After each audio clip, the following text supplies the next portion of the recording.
of America is always safer in the hands of the people than in the conference rooms of any elite. Sam Seder. They are unanimous in their hate for me, and I welcome their hatred. We must guard against the acquisition of unwarranted influence, whether sought or unsought, by the military-industrial complex. The Majority Report with Sam Seder. Ever get the feeling you've been cheated?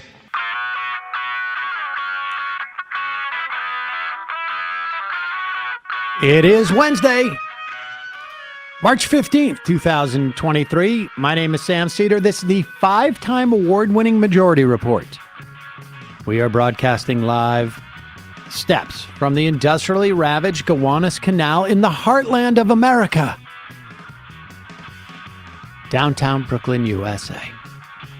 On the program today, Kari Lydersen, journalism lecturer at Northwestern University and staff writer at Midwest Energy News, on the nationalization of freight rail. Also on the program today, Bethany Kosmicki of the Temple University Graduate Students Association on their recently successfully ended strike. Meanwhile, Russian jets down a U.S. drone. DOJ supposedly investigating the Silicon Valley bank failure as the Fed supposedly considers tougher rules for mid-sized banks.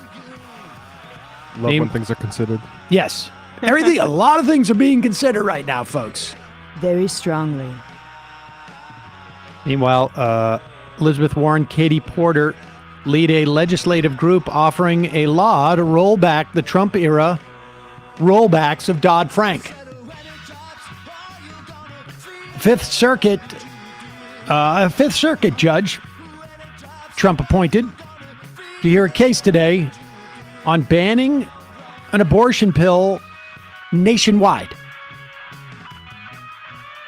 A coalition of environmental groups, meanwhile, sue the U.S. over the permitting for the massive carbon poisoning Willow project in Alaska. Michigan en route to repealing so-called right-to-work laws and resetting a prevailing wage provision. The newly Republican North Carolina Supreme Court is now ready to return to racist voting maps. Senate to vote tomorrow to repeal the 91 and 2002 authorization for war versus Iraq. And Michaela Cavanaugh, now on week 3 of her Nebraska legislative filibuster to protest its anti-trans bill. All this and more on today's Majority Report. Welcome, ladies and gentlemen. Thanks for joining us. It is, of course, a big day, as it is every Wednesday on this program, where we celebrate the one of the primary revenue drivers of this program, which is, of course, the licensing of my co-host catchphrase. Why don't you deploy that now? It is hump day. There it is, folks. It's membership and then, all of the copyright. In case you're wondering protections, why we support sort of Disney sort of copyright terms, it's because Emma's, basically setting us up with her intellectual property on, catch day slogans. Yeah, I mean, we're intellectually inconsistent on that, but hey, we've got to make money somehow. We license this term hump day, which Emma developed. And is deployed, and it has been wildly successful. Yes, right. Hump Day, used in greater numbers than Jesse Singal, is now trending on Twitter. Huh. Dude, nobody knows what we're talking about. But, well, the people who do enjoy it. That's right. I very much enjoy that now that he's left Twitter, he is trending, right? He tried so hard to trend before, and now he's gone, and that's the cruel irony of it. We mentioned this briefly on the program yesterday that he had tweeted at me because he was mad because I wasn't reporting on the changing standards for trans affirmative care in Finland. Yeah. I believe what we're calling the Finnish vindication. Yes. And he was tweeting at me that he didn't appreciate how little I had tweeted about it. Just sort of randomly out of the blue. Well, you said when I got in, like, is he having an episode? And he later deleted his wow. And then later in the day, he tweeted he deleted his Twitter. And I've been tweeting about all the different things that he's not tweeting about today, which has been really getting on my nerves. But we'll get into that. Also, speaking of yesterday, we had a call in the fun half of the program yesterday from a banker who was not offering any financial advice. But one of the things he told us yesterday was watch out for Credit Suisse. He said that one looks super dubious and that could be a problem. Mm-hmm. And sure enough, this morning I woke up to clients withdrawing deposits worth 51 billion Swiss francs from Credit Suisse within 1 year. And as of yesterday, Credit Suisse top shareholder, the Saudi National Bank, nice, rules out providing more financial assistance to the struggling Swiss bank, citing regulatory issues. And their stock took a nosedive this morning in or Europe time. So again, do not listen to this program for financial advice, but we have a great audience. We have a very smart audience, and when we're lucky enough to hear from folks like that, it's at the very least worth following up on this stuff. So, but we'll get more into that later. Elections have consequences, and sometimes they're good, sometimes they're bad. In Michigan, where the Republican Party deployed, I think it was $50 million worth of anti-trans advertisement, they got really wiped out, to the extent that you can get wiped out in a state like Michigan, which is really, for all intents and purposes, a purple state. And about, I guess it was about 10 years ago, I think it was maybe in 2011, under the Republican-controlled House and Senate in Michigan, and Snyder, the Republican governor, you saw the repeal, or I should say the institution of a right-to-work law in Michigan, which, of course, is not a right to work. It is a right to work without the protection of a union and the bargaining power that unions provide. We know that not only do unions raise the wages of people working in union shops, but they raise the wages industry-wide in an industry where there is a certain density of union membership, anywhere from like 8 to 10%. Michigan has lost 40,000 union members in that decade under the right to work laws. However, because of the 2022 election, Democrats took control of House and Senate, and they have obviously the governorship. And in yesterday, in the Michigan state capitol, in the Senate, and it's, you got to be signed, but the three bills like this passed the House last week, the Michigan House. Here is union members in Michigan watching the Senate vote that made union membership optional and essentially disadvantage folks in unionized workplaces. Here's this vote, and you can watch the reaction.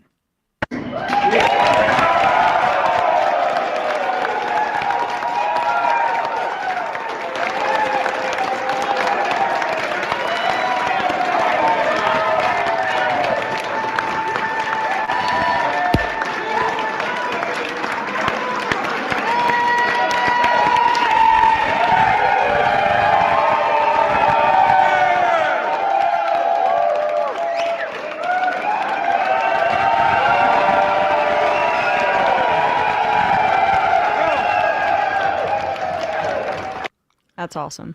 So Whitmer says she intends to sign that bill. And because of what the Republican did in 2012, they authored the right to work law. They contained an appropriation that made it immune to a ballot box referendum. The Democrats did the same thing this time. So that right to work law is in there as long as there are Democrats to protect it.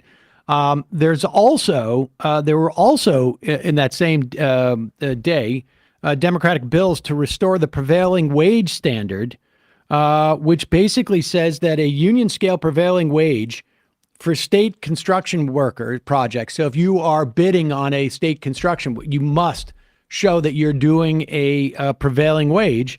That's going to raise the wages for everybody in that industry.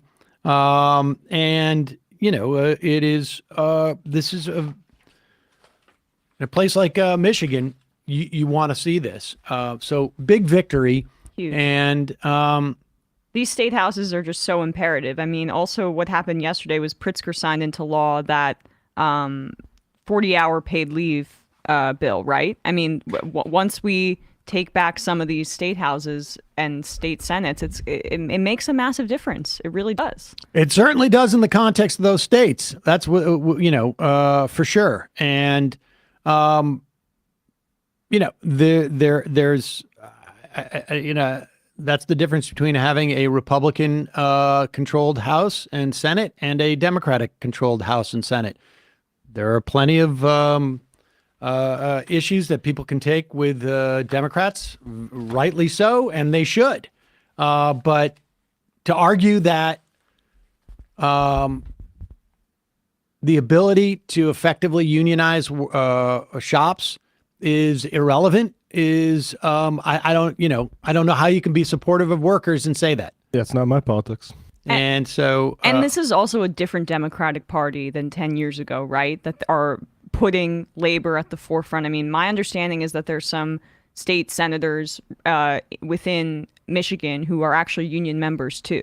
So the fact that they have that representation, I think, also matters. The Democratic Party has shifted over the past decade. I think that's true. And maybe it might have been a different Democratic Party to go forward with repealing right to work. But the fact is, right to work was there until the Republicans came in and removed it in 2012. Or I should say it was not there. Right. And again, right to work basically says this. When you have a union shop, you're having union organizers negotiate for the shop. And they are always raising the wages of people there or improving the working conditions. Otherwise, no one in the union would want the union at all. There are some people who are ideologically opposed to unions, but they will take the negotiations, they will take the benefit and not even pay the agency fees. And which is essentially like, you have an agent in show business or a real estate broker representing you or whatever it is. They take a percentage of, what they make for you. And agency fees are simply you pay your union dues based upon a dollar amount based upon what you earn. And it's a fraction of what you have gained from being in the union. And so it would be unfair to leave unions without that. And it hurt their membership. You had a lot of free riders. And you want to build a worker strength because we know the implications of it. And if it wasn't that implications, you wouldn't have people like Howard Schultz traveling around telling stories about the Holocaust just to keep unions out of their business. In a moment, we're going to be talking to Kari Lydersen, who is writing in these times. Also a labor reporter, I think you could probably argue, and writing about nationalization of the freight trains. We'll also be talking to Bethany Kosmicki of the Temple University Graduate Students Association on their successful strike. But first, a couple of words from our sponsors. We were joking about how we could integrate like slams on people. Into the ads. Yeah, into the ads. And, you get so many types of garbage takes, you know what I mean?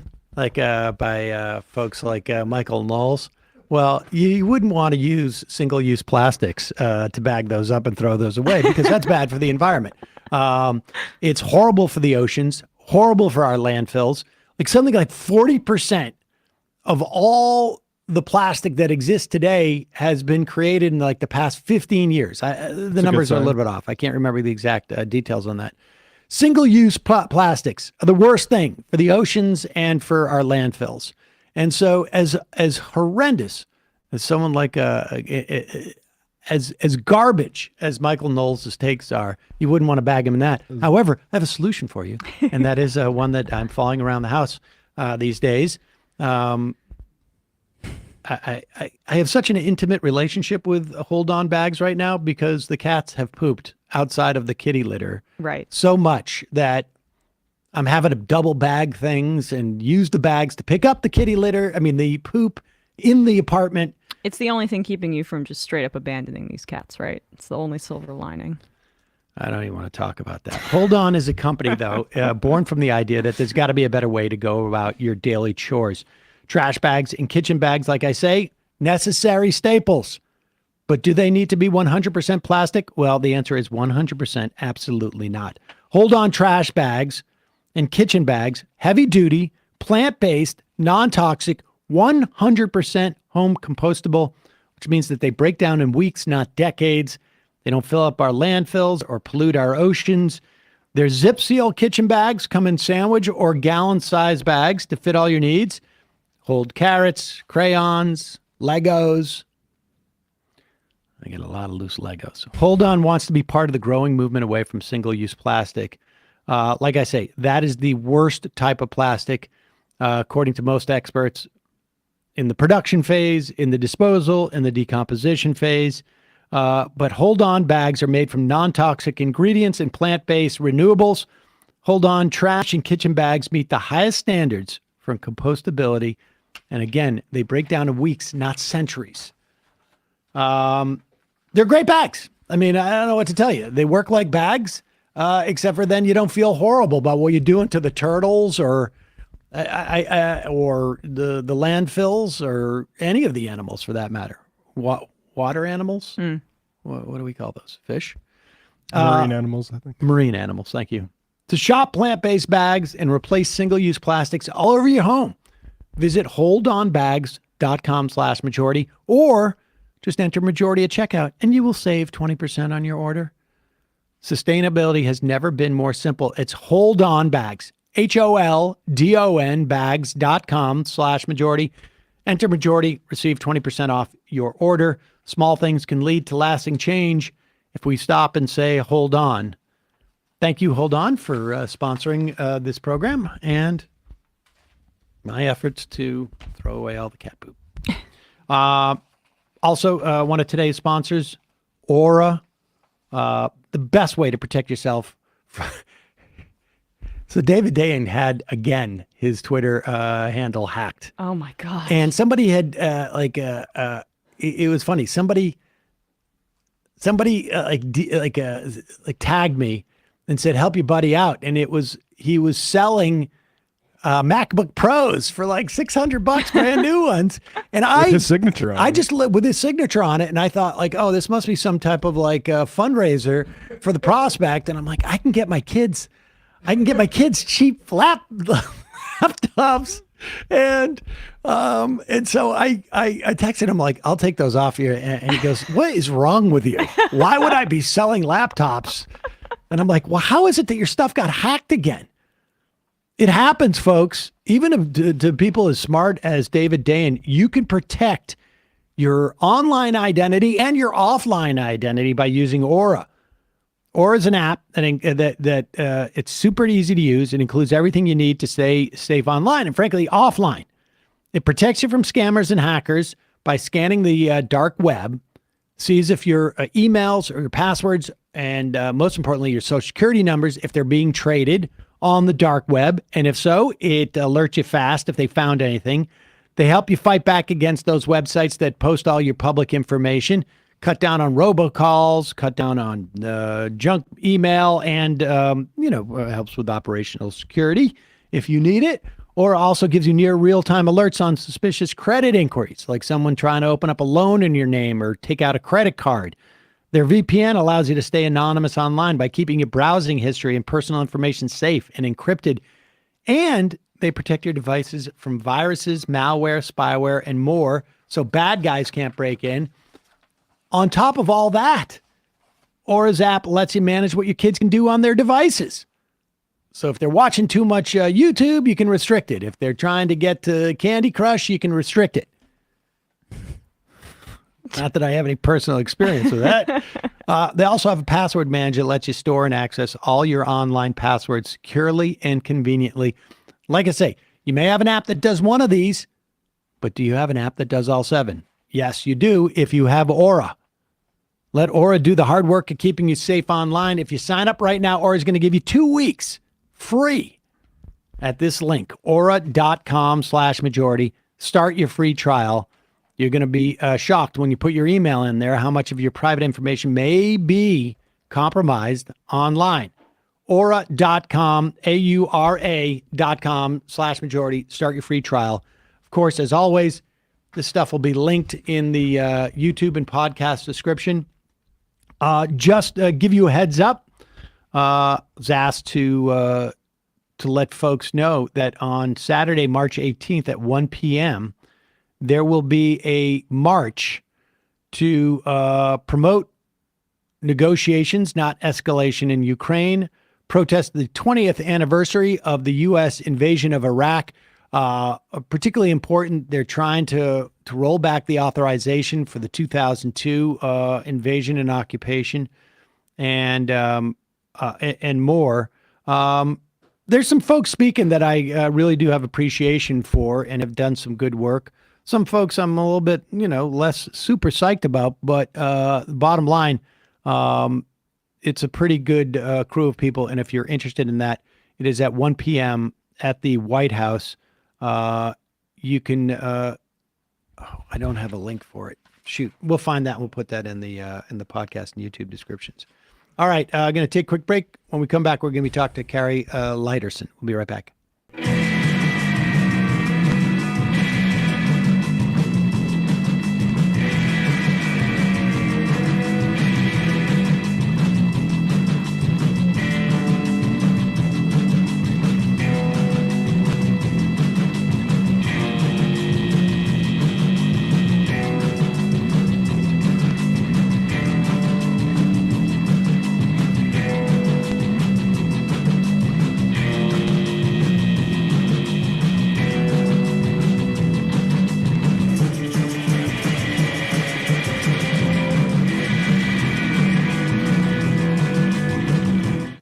We are back. Sam Seder, Emma Vigeland on the Majority Report. I want to welcome to the program Kari Lydersen.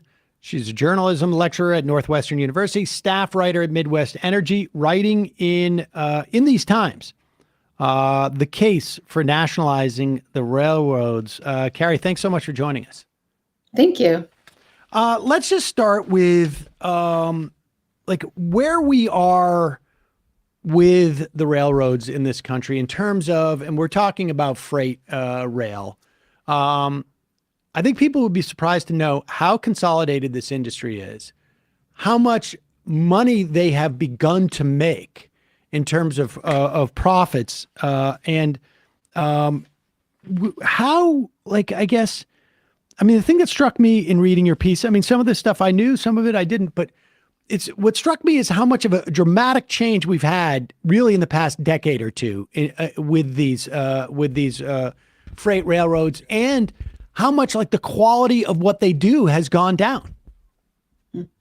Yeah, exactly. And I think that was one of the biggest revelations for me starting to delve into this topic in the past couple of years is, covering labor. It's no surprise that workers are treated badly and, corners seem to be cut on safety. And a lot of this you hear in all different industries. But one thing that is really striking with the situation with the railroads is how the service is just breaking down too, and how the companies that are shipping on the railroads are getting more and more frustrated and feeling that it's just dysfunctional. And, even as the freight railroads become more and more profitable, they're not actually serving, they're definitely, the workers are definitely unhappy for all sorts of reasons we can talk about. And they're also just not doing a good job of fulfilling the actual function that, they were granted all these many hundreds of millions of acres of land, 150 years ago, and that they've gotten all these concessions from the government to be this common carrier that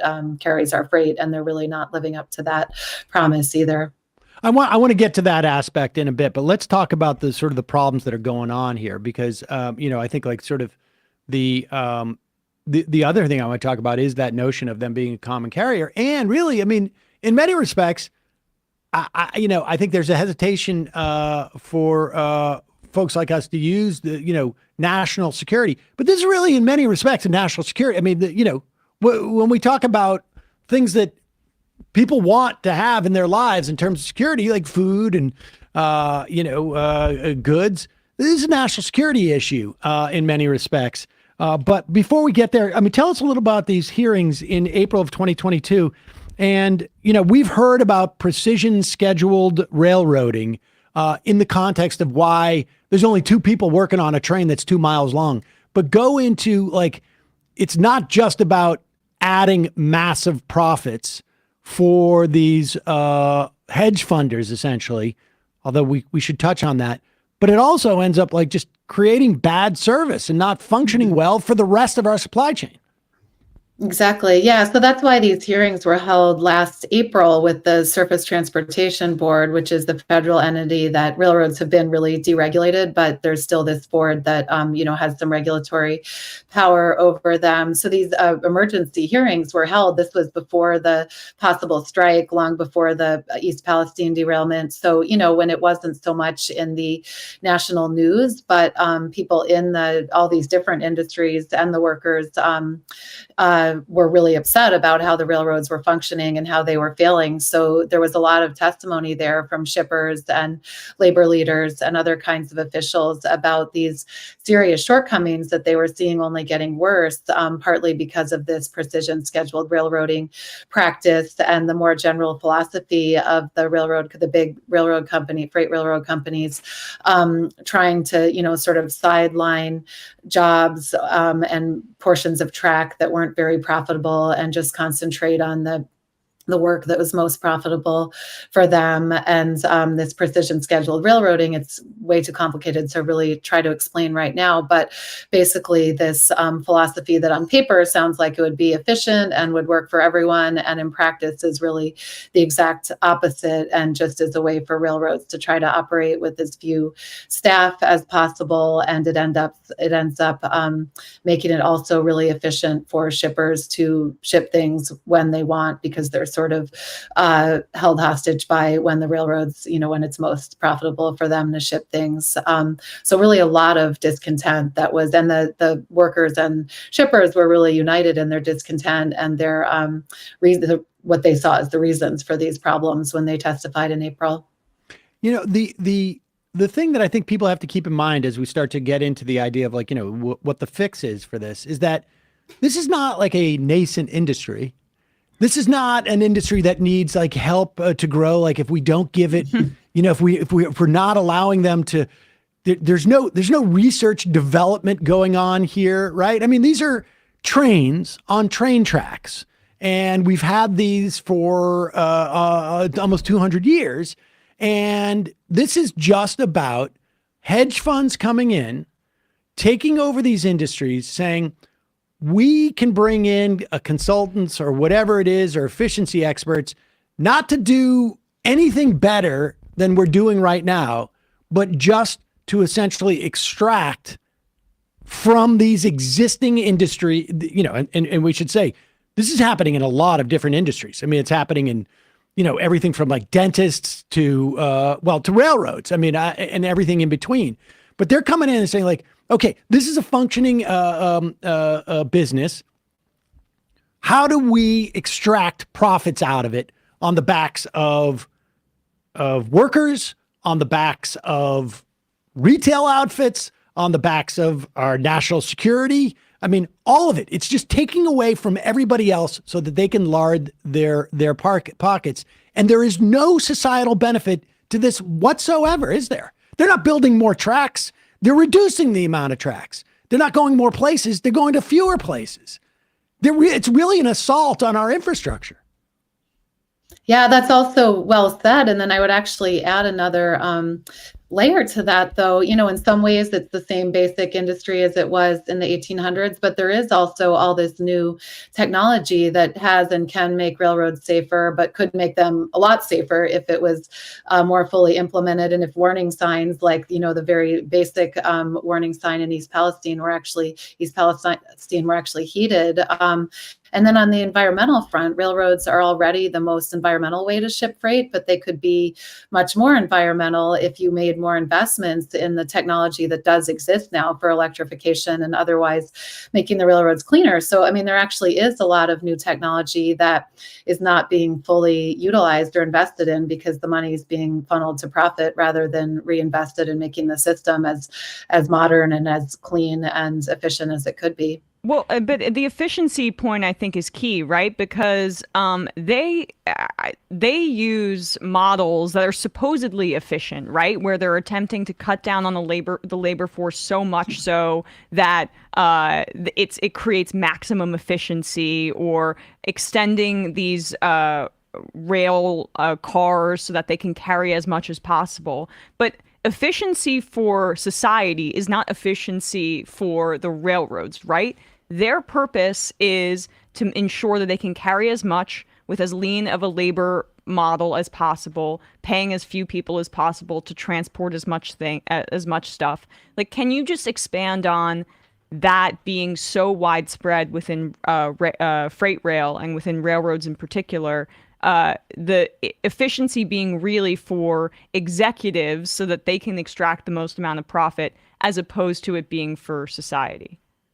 Exactly. Yeah. And the staffing structure with this precision scheduled railroading is a perfect example of that. And it's kind of coming back to bite them, because at those April hearings, a lot of the shippers were testifying that part of the problem they were seeing, the big root of the problem actually, was that the railroads are now short-staffed. They've cut, I think it's 45,000 workers over recent years in the industry as a whole. But then they're having trouble even getting the workers that they need even to staff this system, because even though the pay is pretty decent, it's become a really undesirable job. And a lot of workers are essentially on call all the time. So they really have no private life. And, not that many people want to do that, even for good pay. There is the efficiency. Even the profit for the railroads, probably will break down over time if this kind of out of control train isn't changed. Not to mention everything that Norfolk Southern will have to probably pay for the East Palestine derailment, and these savings for efficiency, even by their own definition, even the corporate efficiency, are short term. That's one of the big criticisms you hear about things being hedge fund driven and, investor driven across all sectors, is that it's all a short-term lens. And even the companies may suffer in the long term with this approach. And then, as you said, efficiency for society as a whole is really suffering, and companies are having to pay more to ship stuff in less environmental ways because the railroads aren't really functioning well. And then, everyone pays for that in pollution and in higher prices. So it is really an inefficient system in the big picture, for sure.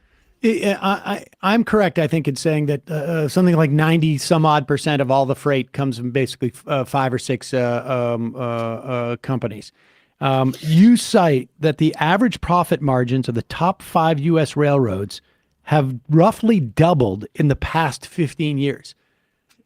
Has more or less the freight over the course of that time, the amount of tonnage or however it's measured, really changed dramatically during that time? I can't imagine it has.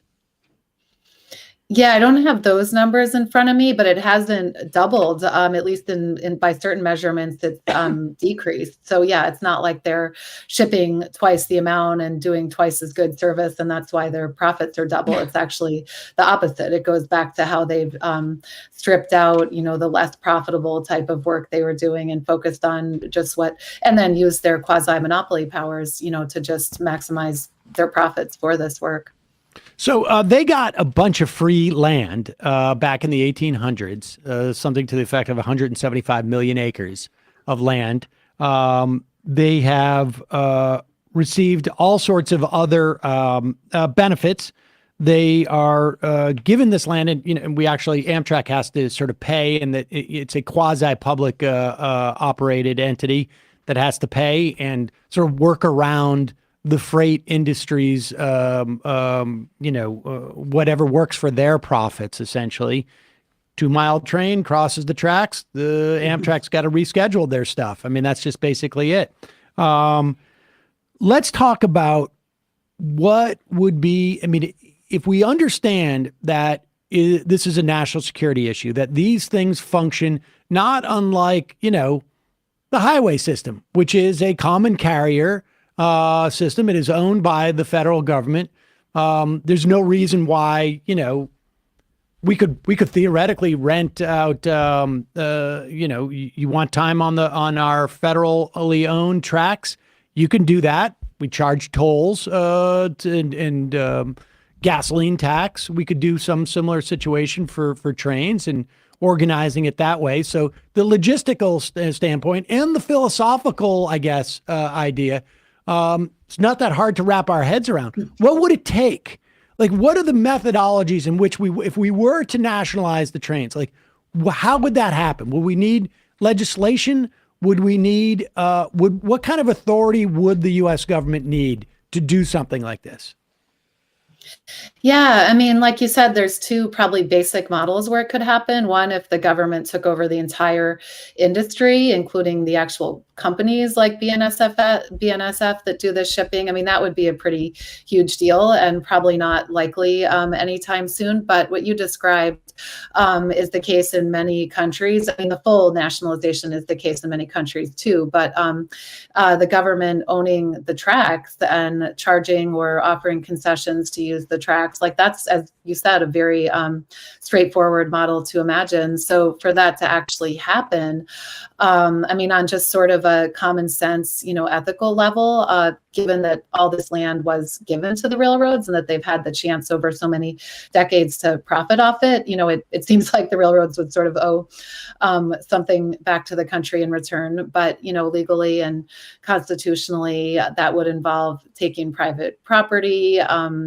Eminent domain is often used to take land, but of course you still have to compensate. And say in cases where electric utilities have been municipalized or there's been attempts to municipalize them, which means the local government taking them over, they owe a lot of money to the companies, the utility companies, for those assets, in this case, the electric wires that the utility companies built and maintained over all that time. So, the government could theoretically basically buy the tracks and the lands back from the railroads. We'd be talking about massive amounts of money. And then there's let me ask you this. I'm curious about this. Like, if I'm coming in, I'm building a highway, I'm a city, I'm building a highway, and I take people's houses or their buildings where there was business taking place there, I'm responsible to pay for the value of the land and maybe the structures, but not necessarily for the profits that could have been made because of that location, right? Like, I had a hot dog stand here on this corner, and it was a very valuable piece of real estate where it was. I can move my hot dog stand down the road, but there's no foot traffic there, and I'm not going to make as much money. Like, I guess that's part of the issue there, like, right? They've doubled their profits in 16 years. That doesn't necessarily give you a sense of what the value of that operation is if it was run in a way that is supposed to service what it's supposed to service. right? Like, I mean, Like if there was any measure of redundancy that would be proportionate to what I mean, just the in terms service of it like, yeah, provides. I mean, just and never mind redundancy. I mean, like they're causing price increases down the line. They're causing bottlenecks. They're causing delays. They're also, causing huge safety concerns. But I guess there would be that would all be in negotiation. So that's a tough road to hoe. But what about, you also suggest buying the shares of these companies, and the sort of the precedent there is what the U.S. government did for, I think it was a GM in the wake of the financial crisis. Tell us about that. Yeah, and that's a model of nationalizing that's actually been proposed by some prominent people for the fossil fuel industry as well. So that's just sort of working within our, well accepted capitalist system to buy up stock in a company until you basically own and control the company. And that would be, in that case, the whole hog, not just the tracks, but that would be buying up power in, the entire company. So that seems like it would be something that would be doable. Again, it would be absolutely massive amounts of money. And I'm sure there'd be various legal wrangling that would go on. But, it's something that's happened in the hostile ways or bailout, quote unquote, bailout ways plenty of times in the past. So, that is another model that's been put out there. Is there anybody in Congress who has done any work on researching this, on proposing legislation to this effect? I mean, because I on some level, I think this is pretty far-fetched. It can't happen. But also then you think about what happened in East Palestine, and maybe we're a couple of those away from a real, reckoning as to why do we have something there's absolutely, I guess there's an argument that if you really want different flavors of soda, you need to have a bunch of different soda companies out there, and you don't want the government to own all the soda companies because you'll just get one flavor. I mean, I'm just stretching here, but there doesn't seem to be any rational argument as to why there is an iota of value that these things are privatized, and there is multiple arguments as to why it is a detriment to the national security of this country. So is there anybody out there who's proposed legislation? Is this one of those things that perennially comes up? Is there a lawmaker out there who's been sort of beating this drum? I mean, in terms of lawmakers, I'm pretty sure not. It is a pretty politically a political stretch to start taking private property from these massive companies. So as far as I know, there aren't lawmakers talking about it, but lawmakers have acknowledged that this industry is in crisis, and they did pass a law, obviously, last fall to crush a strike. So, they were willing to take that kind of action. Mm-hmm. But it really, in terms of some degree of nationalization, it really is so far the workers and some pundits who are pushing that argument. And, it may take some time, a lot of time maybe, for it to percolate up to lawmakers. But, when things are in crisis, things can happen quickly. And this debate is getting more prominent. So who knows, maybe it is something that will be discussed sooner than we would have expected in actual Congress or the administration. Yeah, well, with labor behind it, it needs to be discussed more. And there needs to be, I think, a lawmaker that takes up that mantle. But even in the more immediate term, right? I loved how you, in your piece, had two different tracks that we just kind of laid out, the horizontal separation, or the one that might be easier, the one that's the vertical one. But how about antitrust in the short term? These regional monopolies are so... that's a big part of the problem too, right? They just have a chokehold in their area of the country. Would that be a viable option to move forward, at least in the short term? Yeah, I mean, that's what's also being discussed and is much more likely to happen. And I think is, sort of in the works to some degree, because the regulators do already have the power to approve or deny mergers among these companies. And in the past, they've pretty much always approved them. But and especially the shippers, a lot of companies increasing competition as opposed to nationalizing is a much more comfortable model. And, ironically, in this situation, you can achieve some of the same goals possibly by increasing competition or nationalizing, because the goal in both cases is breaking up the stranglehold that these handful of companies have on the industry. But, I know a lot of the workers would much rather see the nationalization model, and more competition could have benefits for workers and the industry, but that could also go off the rails as well. But that is the more realistic thing that would happen soon, I think. Kari Lydersen, the piece is in Mother Jones, The Case for Nationalizing the Railroads. In these times. In these times. Apologies. We will put a link to that piece at majority.fm. Thanks so much for your time today. Really appreciate it. Thank you. All right, folks, we're going to take a quick break. When we come back, we'll be talking to Bethany Kosmicki of the Temple University Graduate Students Association about their recently concluded successful strike. Right back after this.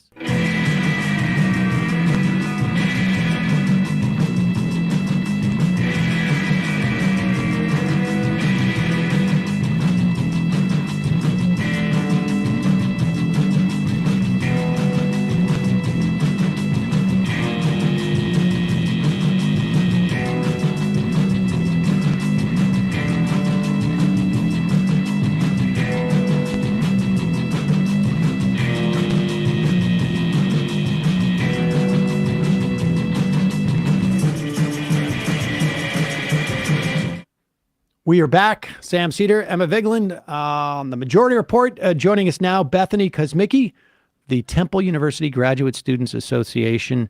Bethany, welcome. You're in the PhD program for sociology, is my understanding, and you guys were on strike for what was it? Was it 6 weeks? Yeah, it was 42 days. So yeah, just over 6 weeks. Okay, give us a sense of like who went on strike. It was all graduate students. Why? Why were you guys on strike? So we're the Graduate Labor Union. So we represent graduate teaching assistants and research assistants at Temple University. We went on strike because we had been negotiating with the university for over a year. Movement at the table was extremely slow. The university, wasn't proposing very much, or they were hardly kind of budging on any of our proposals. And we got to a point where, it was either accept a very poor contract that didn't meet our needs, or, kind of escalate things. And our folks were, prepared to do that. So we went on strike. How long? How old was that contract? And was it signed? Like how old is the union? And did the union negotiate that contract? And how long ago was that existing contract negotiated? Sure. So TUGSA was formed in 1997.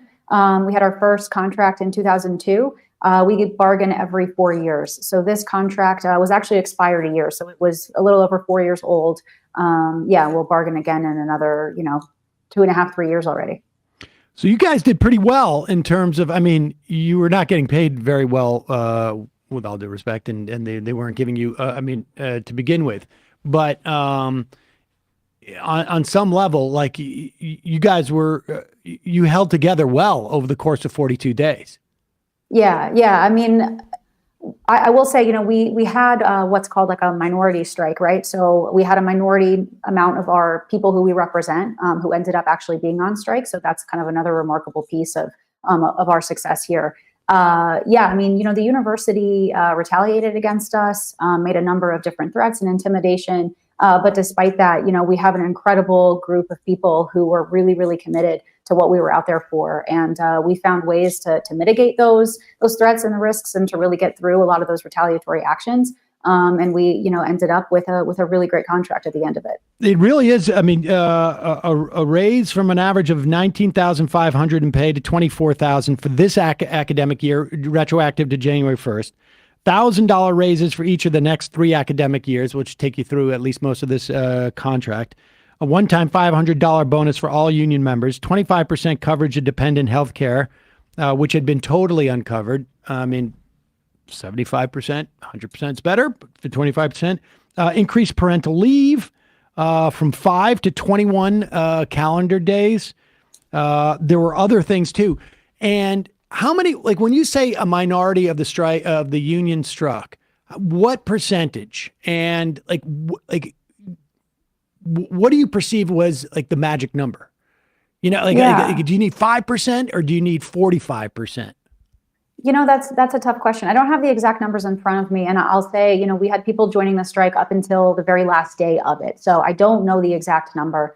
I know that we had a majority of members of our union, but of course, not every person who can be in the union is an actual member of the union, right? All the people that we represent in our bargaining unit.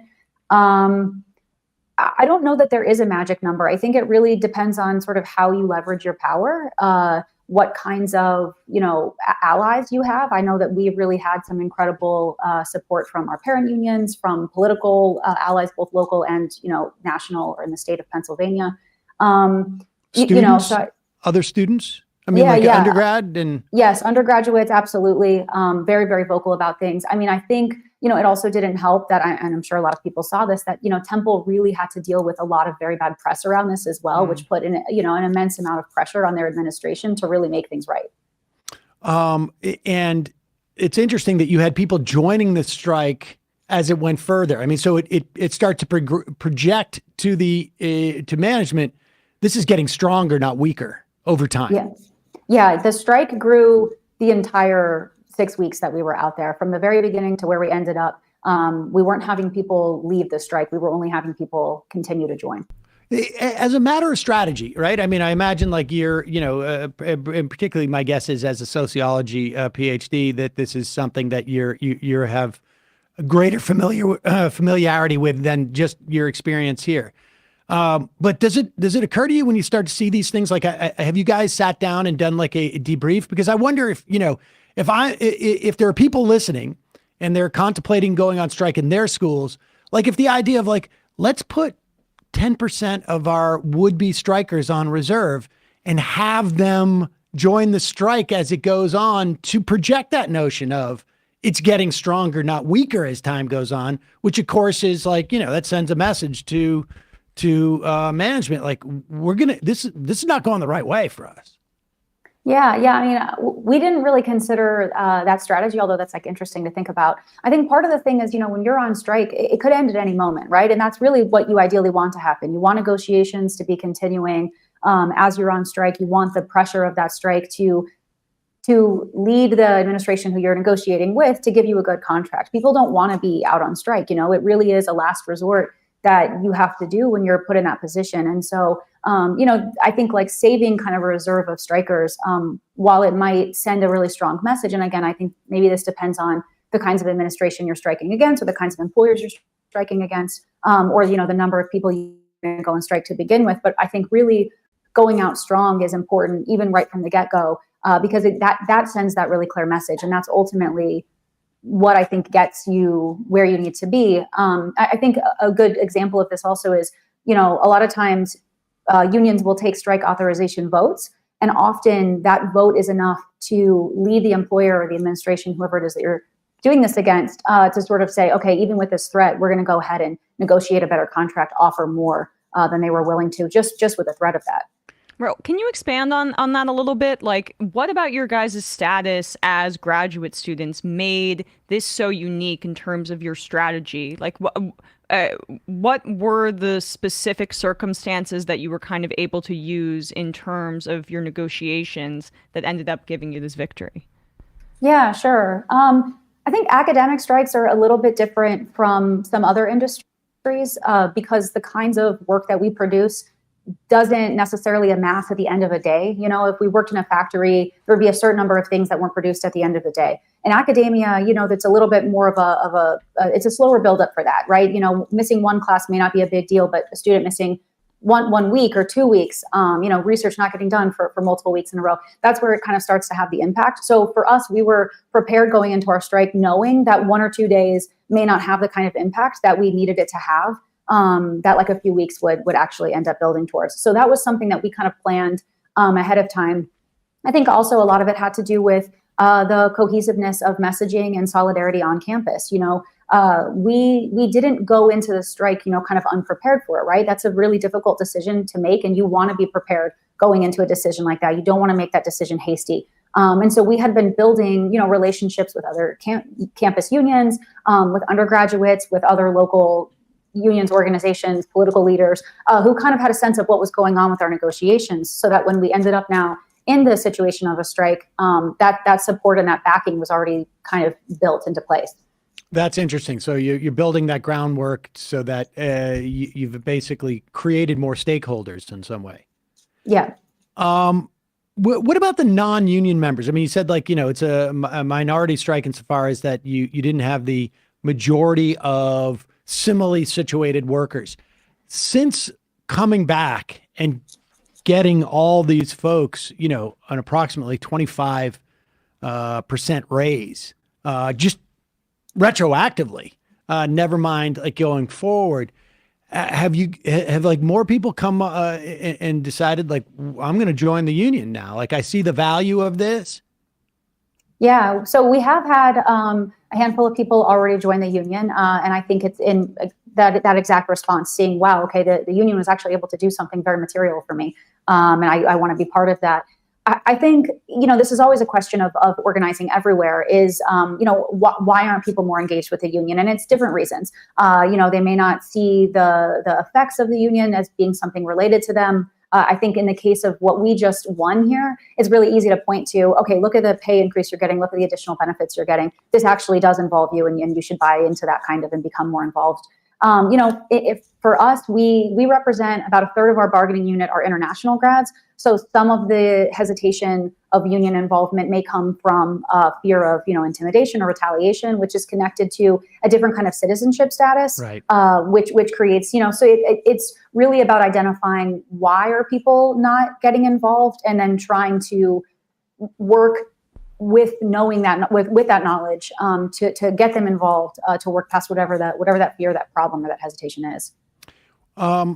Let's talk about what, if you've given any thought, I imagine you have, maybe not, what does this mean in terms of going forward, both in the context of the union, but, I would imagine amongst the cohort of PhD students there and grad students, they're all going to go off into different industries. I mean, some will stay in academia, but many will go off into other industries that aren't necessarily, and be working in positions that aren't necessarily associated with union workers. How much of this is a somewhat new phenomena? And do you have a sense, or even a speculation as to what the implications of it will be? As people go into positions with masters and PhDs, into areas that may not have been traditionally unionized or union friendly? Yeah. That's a tough question. I can't totally predict what the kind of future labor movement will look like necessarily. I do know that, unionization is on the rise, especially in kind of non-traditional industries where it hasn't existed before. It certainly is in higher education. So for those grads who stay in academia, join the union that exists. And if it doesn't exist, start talking to people who are interested in the same things as you, and maybe get that union there. It wouldn't surprise me to see it pop up in other industries as well, because it is becoming, I think unions are becoming seen as a place for you to be able to stand up for yourself in a world where employers are sort of holding on to the money more, they're resisting wanting to give benefits, and people are realizing, collective action actually can get us somewhere if we start talking about these problems and push back on the people who are preventing us from, just having basic dignities. I guess I'm just fascinated about the idea of unionization starting with people in school, because that's they spread out like this, right? They're moving out into all different types of industries, and as much as not, they're going to be maybe in management positions, and to have people like that who have had a good experience, really an experience that allows them to get to that position, because in part of a union, it's going to create an interesting dynamic with, people who are generally like just sort of, I guess, predisposed to be against unions. Yeah, that's a really interesting point. I mean, graduate students will end up in, as you said, all kinds of, disciplines or industries. They might end up teaching. They may end up becoming a researcher somewhere, like an independent, corporation or a firm or something. They may end up becoming some type of administration or management somewhere else. I would hope that people who have prior union experience and end up in positions of administration or management would have a sort of orientation to understanding how unions work and would be actually looking to sort of like run things in a way where they're investing in those workers. That's not to say that everyone will, of course. Right. But yeah, I mean, I think you're absolutely right. It will be interesting to see what happens as, I think, and this is true also for undergrads who have started to have exposures. Even at Temple, there are talks about undergraduate workers wanting to potentially unionize for something like a minimum wage for themselves or these kinds of things. I think having a younger generation know about kind of worker protections, sort of organizing skills, will be helpful for anything they do in the future. And I'll be really interested to see what that ends up looking like in, any number of years. So we have a lot of grad students who listen to this program, a lot of folks in academia who listen to this program. If any of them are interested in forming some type of unionization or involved in any type of like labor action, what are resources? Are you guys a resource for that? Do you know of resources that we could point people to? What would you recommend? Sure. I mean, anyone is able to reach out to TUGSA, union@tugsa.org. We actually have, it's not uncommon for other grads to reach out to us and say, hey, we're like talking about unionizing. Can we like talk to you guys about what that's looked like for you? We've been around longer than a lot of other graduate unions, and we're the only one in the state of Pennsylvania still. So people are more than welcome to reach out to us. I know that we have used resources from Labor Notes. They tend to have really great recommendations from everything from books to trainings to conferences. They do even like happy hours throughout different cities across the nation. So that's a way that people, if they're looking for like the kind of tools or like the mindset that you might need to start doing some early organizing stuff. And I would say really a big part of it is just to start forming the community, right? Like if you have a few people who are interested in forming a union, or who are interested in organizing, like start talking to the people you work with, start finding your common ground. What kinds of issues are you facing in common? What do you have going on? Like even in academia, like with grad students, a lot of us work in very, very different disciplines, but we face a lot of the same problems of overwork or a hostile workplace or, whatever it is. And so I would say that is a big piece of it is you're not going to be able to like organize or form a union if you don't have a community yet of people kind of buying into and understanding how your work looks the same. Yeah. All right. Well, we're going to put links to those places. I mean, obviously, we've had folks on from Labor Notes in the past, and we will put a link to TUGSA and anything we're missing. I don't think so. I think you covered it. All right. Well, congratulations. It's a really big win for you guys, and I'm glad to hear it. And thanks so much for coming on and telling us about it. Thank you so much. I really appreciate it. Yeah, we're really happy with how this turned out. Great. All right, folks, we're going to, that's it for us today, except for we're going to head into the so-called fun half of the program. We're going to take some phone calls. We're going to take some IMs. We're going to mock some people because now we move into, it really should be the juvenile section of the show, right? That really is really more, we're going into the sophomoric hour. Your support makes the sophomoric hour possible, folks. And frankly, the non-sophomoric, we as you can track the maturity level of the show as it goes on and through time, and it drops, right? I think that's accurate. Yeah. Broadly speaking. At the end of the show, we'll just be saying like goo goo gaga. Yeah. If we were to do like and someday, we'll do that. I mean, I did a 12-hour show. I can't remember what it was early on in this. And then I think another time, I can't remember, but I was going to do like a 12-hour or 24-hour thing for the 10-year anniversary. They have this thing on Twitch now called subathons where you basically just stream your entire day. If you're making lunch. Yeah, but that's the thing. That's not a show. I'm not doing the Truman Not Show. with that attitude. That's just a surveillance camera. Yeah. I'm talking about doing a show for 12 hours, 24 hours.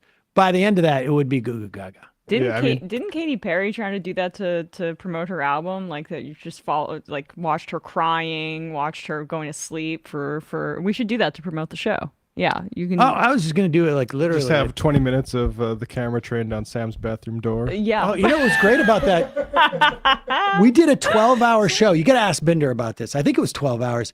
And the beauty was we took guests every hour, multiple guests. And we do that for election night. We basically had cut it up, and it was like the shows for the next week. It's a good model. Just bank it all in one Bank day. it all in one day. We did the month's worth of shows in one day. It's not inconceivable. I know some comedy podcasts that do that. That is my worst nightmare. I mean, that's why I could never be a Twitch streamer. It's just way, way too much of on-camera content every day. Oh, I could do that. I know you could. Yeah. I could do that, particularly back in my youth. Now I'm too old for that type of thing. But folks, just a reminder, it's your support that makes this show possible. You can become a member at jointhemajority.report.com. When you do, you not only help this show survive and thrive, you also get the free half free of commercials. And you get the fun half. And you get the ability to IM the show through the app, which is free for everybody, but it's got special member utility, as it were. Jointhemajorityreport.com. You'll see the QR code up at the break. You can hit that thing and join the Majority Report. Also, don't forget justcoffee.coop. Fair trade coffee, tea, or chocolate. Use the coupon code MAJORITY. You will get 10% off. So check that out. Emma. Yes. ESVN. We discussed NFL free agency, Aaron Rodgers still dragging this out, Lamar Jackson's contract mess, and some March Madness stuff, youtube.com/ESPN show. March Madness. People can fill out their bracket. Bracket. Past time. You had to do it by yesterday, basically, but right? I just did mine today. You did yours today, Yeah. but didn't you miss the controversy? The initial. They don't care. They don't care about that. The first right. four you can just I hate that. I hate that rule. I hate. They're just sort of like pick whoever. Right. People can still do it now. They may have office pools where they're allowed to just do it. I mean, come on. Yeah, all right. Not everybody is a professional gambler like you guys. Jeez. Some people still just do it for fun. Fun. It's not a way to plan their financial future. I was thinking of her bet on Southeast Missouri versus Texas A&M Corpus Christi from last night.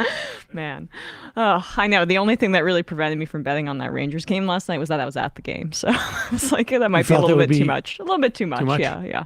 Emma's incidentally, if you want to fill out your bracket for the Northeast Regional High School basketball thing too, Emma can help you out on that.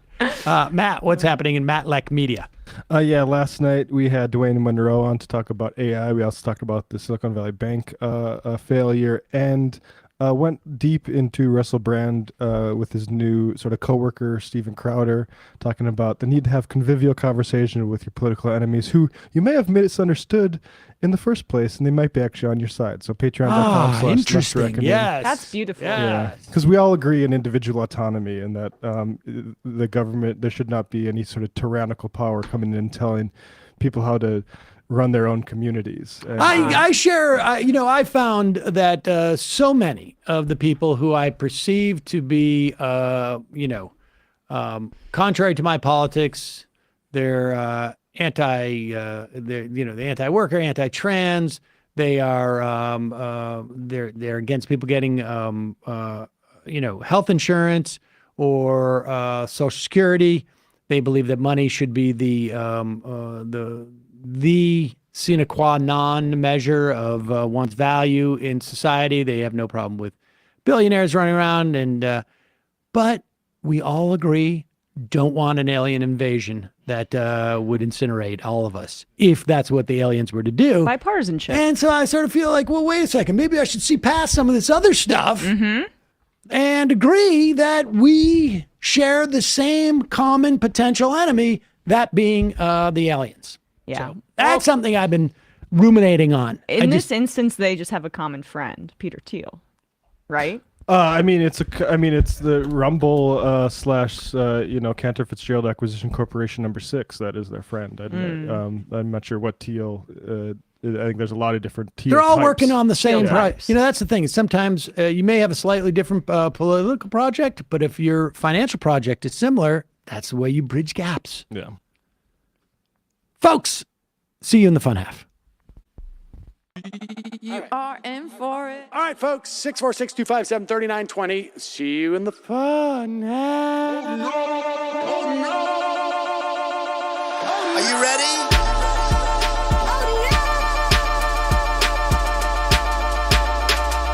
Who sent us this? Alpha males are back. Boy is back. And the alpha males are back. Just as delicious as you could imagine. The alpha males are back. Boy is back. And the alpha males are back. Just want to degrade the white man. Alpha males are back. I take all of it to my throat. Alpha males are back. Snowflake says what? The alpha males are back. You are a madman. And the alpha males are back.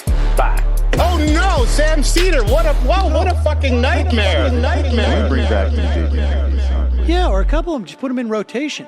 DJ Danner. Well, the problem with those is they're like 45 seconds long, so I don't know if they're enough of a break. That's fucking nonsense. You see white people doing drugs that look worse than normal white people, and all white people look disgusting. And the alpha males Psych. Fuck them. Snowflake says what?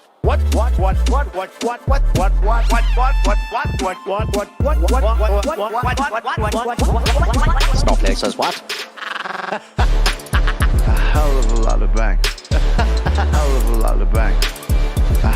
a lot of bank. Okay, I'm making stupid